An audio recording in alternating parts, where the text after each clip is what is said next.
This film is a project of the Leonore Annenberg Institute for Civics of the Annenberg Public Policy Center of the University of Pennsylvania, in partnership with the Annenberg Foundation Trust at Sunnylands.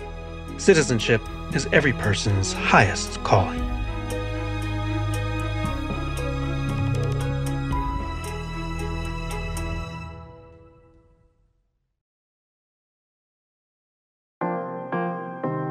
So here's the Constitution, and its very first words are "we the people," and that was and still is this incredibly radical idea, because we decide how our government is run and who gets to run it. And we do that right here. We vote. Associate Justice of the United States Supreme Court, Ruth Bader Ginsburg. Voting is the most basic right of a citizen. The most fundamental right and obligation is to participate in choosing the people who will make the laws of our country. Associate Justice of the United States Supreme Court, Anthony Kennedy. Voting, of course, is part of the definition of a democracy, that the people decide what the law is. Voting is probably the most important right in a democracy. In fact, if you think back to the American Revolution, what's the complaint that everyone knows about? It's taxation without representation. Some taxes are being put on us, but we don't have a voice in the government that's creating them. Voting is what gives you that voice. Voting is power, and if you don't vote, you have no say in laws that may directly affect you. But what if you can't vote? What if you qualify in every way? You're over 18, you're a United States citizen, but the law, even the Constitution, won't let you vote. Can you really be considered a full citizen? Well, for almost a century and a half of our nation's history, half the citizens of this country were barred from exercising this basic, fundamental right for one simple reason. They were women. The 19th Amendment helped us create a more perfect union by recognizing that women should vote and their vote should count just the same as men's. This is a film about women fighting for their right to vote. It's about citizenship, the power of the vote, and why women had to change the Constitution itself to get the vote. Women earned that right with the 19th Amendment.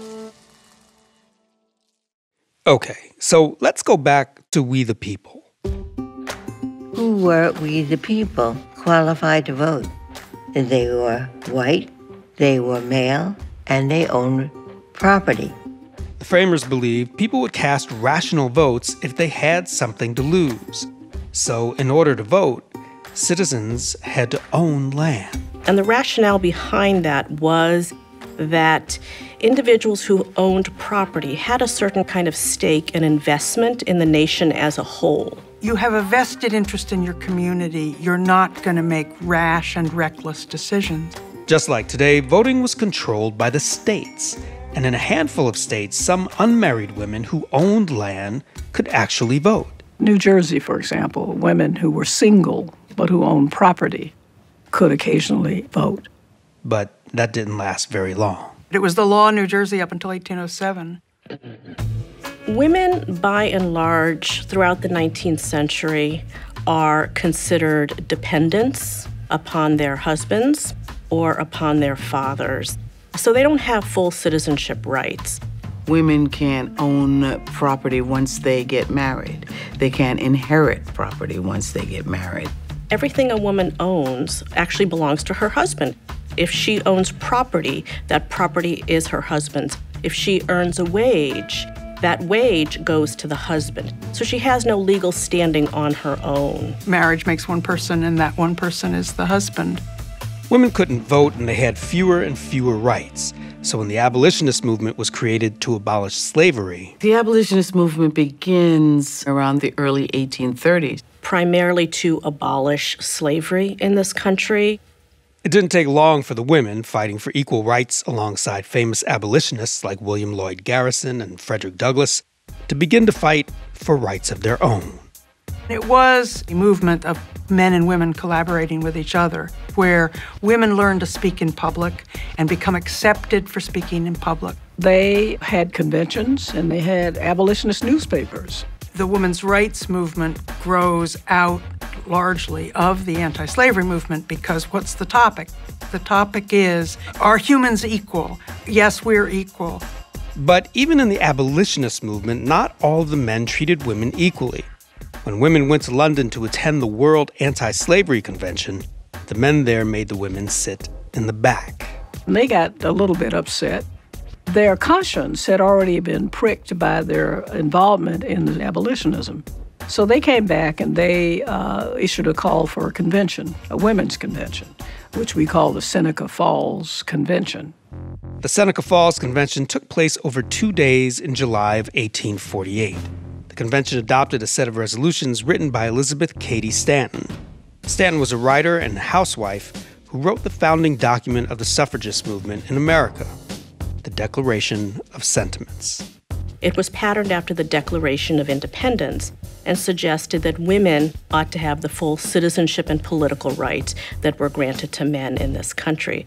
Stanton, with support of men like Frederick Douglass, took the radical step of demanding that women across the country get the right to vote. It's the first organized effort, collective effort, to say that women should go out and get the right to vote. When women were denied the right to vote, took from them the means of insisting on laws that would protect them against unfairness. Soon, black and white women were traveling around the country giving speeches and advocating for abolishing slavery and equal rights for women. One of the most popular speakers was Sojourner Truth. She made this speech and said, aren't I a woman? I can do everything that a man can do. I can till the soil, plus I can have the children. And you say that women are too weak to be able to do these kinds of things. Aren't I a woman? And in 1851, Elizabeth Cady Stanton met the woman who would become her partner in the struggle for women's suffrage, Susan B. Anthony. Anthony was a school teacher from Rochester, New York, and for the next half-century, the two women would lead the fight for a woman's right to vote. They were an unlikely pair. Susan B. Anthony devoted herself to gaining the vote for women. She never married. Elizabeth Cady Stanton was a very good wordsmith. She was married and had many children. Stanton wrote, in every movement I've decided you need a writer, somebody who can write something to put out, and you need somebody who's more vocal and activist and a risk taker and who's out there, and that was Anthony. Anthony faced down armed mobs trying to prevent her from speaking. She was hung in effigy and had rotten eggs thrown at her. But she pushed ahead, and little by little, Stanton and Anthony and hundreds of other activists began to gain attention and support for women's suffrage. Then, in 1861, the women stopped fighting for equal rights while the nation fought the Civil War. During the Civil War, the question of whether you could legitimately pursue women's rights came to the fore. And people decided, no, we can't just go on talking about ourselves as though this war isn't happening. Stanton and Anthony start a group pushing for the abolition of slavery, plain and simple. After the war, the Constitution had to be changed so the nation could recover. The 13th, 14th, and 15th Amendments are what we call the Reconstruction Amendments, and they are the amendments which deal with the freedom of African Americans. The 13th Amendment made slavery illegal, but it didn't give 4 million newly freed slaves any rights or make them citizens. So the 14th Amendment intended to fix that by defining American citizenship and giving citizens equal rights. Women like Stanton, Anthony, and Truth thought the 14th Amendment was their best chance for equality in the vote. They were wrong. In fact, for the first time in the Constitution, the 14th Amendment defined voting as a right that belongs to men. Women were dismayed that the word male appears in the 14th Amendment. It indicated to them that they would not benefit from the equal protection guarantee. Didn't include women. Women were left by the wayside. Elizabeth Cady Stanton believed that African American men should not get the right to vote if women were also not included. And she used very racist rhetoric in pushing that position. That caused a rift between Stanton and Douglas. Years later, they repaired their friendship, but the movement never fully recovered. The movement was split even further when the 15th Amendment made it unconstitutional to deny the vote because of race, but not gender. There was a split in the movement because some of the people who had come out of the abolitionist movement said, it's the Negro's hour. Let's give the rights to blacks, and then we can work on this. And some of the women got very upset about this. So they decided to try to use the 14th Amendment's Equal Protection Clause anyway. In the 1872 presidential election, Anthony, Sojourner Truth, and dozens of other women across the country attempted to vote by arguing that the 14th Amendment applied to all citizens, even women. And amazingly, Anthony actually cast a vote in Rochester, New York. Also amazingly, 2 weeks later, she was arrested for doing it. And there was a court case, and Anthony was convicted. Convicted of a federal crime for having cast her ballot without having the right to vote because she is a female. And she, at sentencing, got up and made a long speech, and the judge kept trying to shut her up, but she just kept talking. But he did not give her any jail time, and she refused to pay any money because if he had given her jail time, she could have appealed, which is what she wanted to do, and see if she could get it into a higher court. But in Missouri, a woman named Virginia Minor took her own case all the way to the Supreme Court. Some women thought the Equal Protection Clause would protect them. She looked at this new amendment. It said, no state shall deny to any person the equal protection of the laws. So Virginia Minor argued, well, I am a person, and I'm a citizen of the USA, so the 14th Amendment guarantees me the right to vote. The case was Minor versus Happersett, and all 9 men on the court ruled in 1875 that citizenship did not guarantee women the right to vote. And they added a little insult to the injury. The opinion said, of course you are a person, and you are also a citizen, but so too are children. And who would suggest that children should have the right to vote? To Stanton and Anthony and women across the country, this was the last straw. The ruling in Minor versus Happersett convinced many women that they would need an amendment of their own. Susan B. Anthony pushed for what became known as the Anthony Amendment, making it unconstitutional to deny citizens the right to vote because of their sex. It read just like the 15th Amendment, and if it had been passed and ratified soon after it was introduced in 1878, it would have been the 16th. But it failed, and then it failed again. And for over 40 years, it continued to fail, while 3 other constitutional amendments were adopted. Susan B. Anthony and Elizabeth Cady Stanton didn't live long enough to see their amendment pass. They don't see it. Stanton dies in 1902, Anthony dies in 1906. But at the beginning of the 20th century, the country was changing in a way that could make all of Stanton and Anthony's work pay off. You see larger and larger numbers of women who are entering factories, who are taking up paid employment, wage labor outside the home. And this leads to a real transformation in women's status. Women began to campaign for better wages, limits on hours, and safer working conditions. In the early 20th century, you begin to see a new generation of women suffrage advocates emerging. Carrie Chapman Catt was one of the leaders of the movement for suffrage. She had good organizational skills, and the movement needed that. Carrie Chapman Catt had a plan.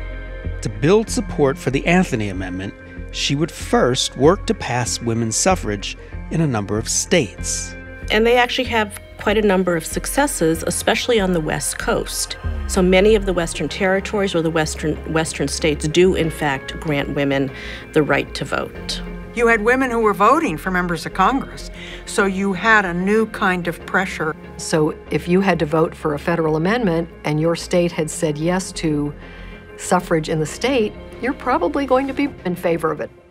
At the same time that Kat was working with politicians, Alice Paul led a group that was beginning to make noise in the streets. Alice Paul was a leader of the National Women's Party, and she believed in more direct action. The suffrage movement in Britain in the early 20th century was an incredibly militant movement. They advocated tactics such as protests and marches. They went on hunger strikes. And Alice Paul learned a great deal from the movement in Britain, and she brought those lessons back to the United States. Alice Paul led a massive march from the U.S. Capitol to the White House on the day before the inauguration parade of President Woodrow Wilson. Wilson ran against suffrage, and his supporters in town for the inauguration shouted at and assaulted the marchers. Over 100 protesters were hospitalized, and the army was called in to control the crowd. And once President Wilson was in office, the tension only grew worse. They start with this idea of silent sentinels, as they called them. These were women who positioned themselves all over the White House lawn with signs such as, "How long do we have to wait, President Wilson?" And they welcomed arrest. They experienced horrific conditions in prison. They were beaten, the prison cells were filthy, and after they went on the hunger strike for a number of days, they were force-fed. And all of this became very public, and a lot of people were outraged.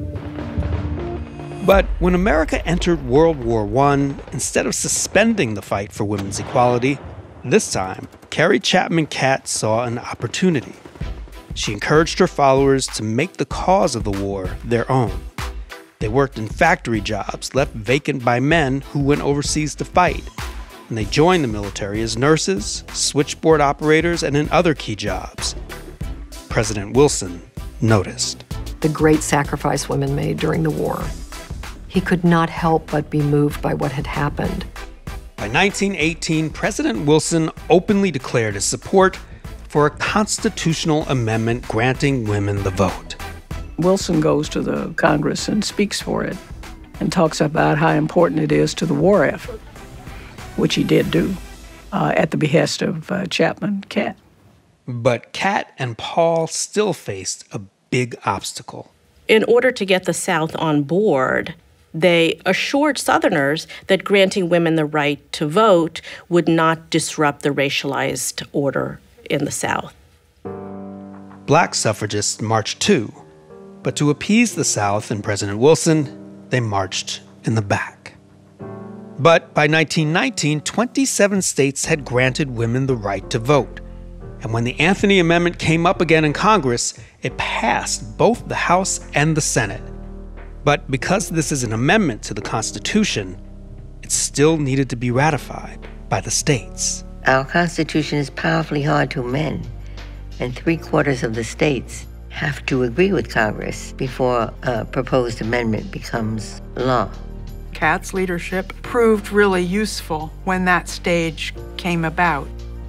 She had been helping to train people to work with state legislatures and building up her own reputation there and knowing who to call on in a state. By the summer of 1920, 35 states had approved ratification, while 8 states, mostly in the South, rejected it. It came down to just one state, Tennessee, and it was a dead heat. As the vote came up in the Tennessee House, it hinged on a single vote, that of a 24-year-old first-term legislator named Harry T. Byrne, and he was leaning towards voting no. Harry Byrne had a mother, and his mother wrote him a note that he had in his pocket in the legislature that said, "Be a good boy and help Mrs. Catt."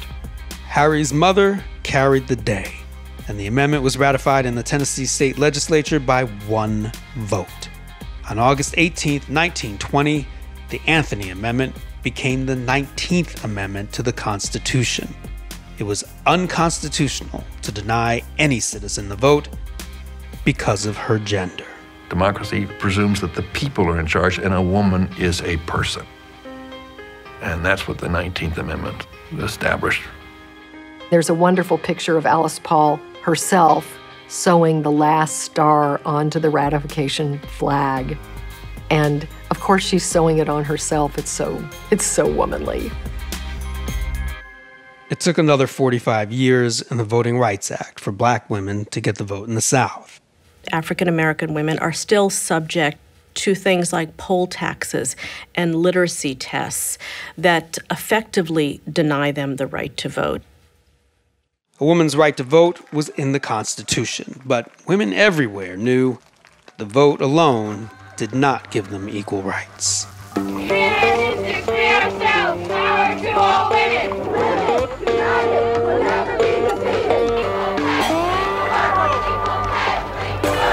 We don't want just the vote. We want our full equality recognized. Now that they had the vote, women had to change state and federal laws on issues ranging from equal pay to reproductive rights, property rights to pregnancy leave. Only 3 years after the 19th Amendment was ratified, Alice Paul wrote and proposed a new amendment to the Constitution. This time, it was the Equal Rights Amendment. The Equal Rights Amendment is a provision that says equality of rights shall not be denied or abridged on account of sex.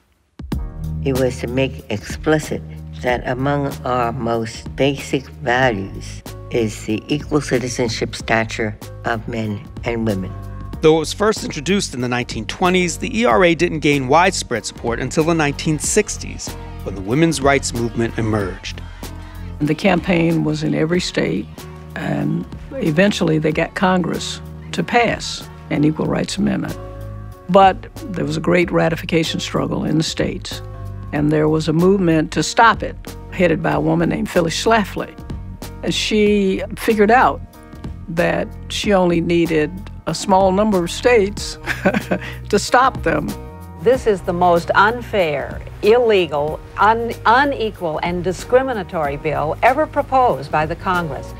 I think it was owing to a single person that the Equal Rights Amendment was defeated. And that woman was Phyllis Schlafly. The fight for ratification of the Equal Rights Amendment ended yesterday after 10 years. The deadline passed before the ERA was ratified. The Equal Rights Amendment failed to become law. But in 1971, a young lawyer brought the Equal Protection Clause of the 14th Amendment full circle. In Reed v. Reed, the court considered whether an Idaho inheritance law giving preference to men violated the Equal Protection Clause. That young lawyer who wrote the brief arguing that it did was Ruth Bader Ginsburg. The climate of the era was on the side of change. And Reed v. Reed was, I think, an ideal turning point case. Nearly a century after the court had denied women equal rights in Minor v. Happersett, a unanimous court in Reed ruled for the first time that the Equal Protection Clause of the 14th Amendment protects equal rights for women. I like to think of the 19th Amendment as improving the 14th Amendment. The 19th Amendment eliminated the idea that the vote is something reserved to men, and therefore the equal protection guarantee should work. Women should be considered full persons under the 14th Amendment. Today, women turn out to vote in higher numbers than men in every single election. Women aren't yet paid equally, but they have a say in laws that affect their rights because they have the right to vote. Voting has personal meaning to people because if you are a citizen, voting is the principal way that you express yourself as a participant in the body politic. Voting defines one's citizenship. People see the right to vote and have always seen the right to vote as central to citizenship in a democracy because that's how you defend your rights. Nothing comes easy. Democracy has to be fought for. A woman has a right to vote to choose the officials that are going to govern her life. We remember Susan B. Anthony and Elizabeth Cady Stanton because we are standing on their shoulders. They were promoting a message, votes for women, when society was not yet prepared to listen. Women should be considered full persons. Today, we recognize that it's unthinkable to deny any citizen the right to participate in her government through exercising the right to vote.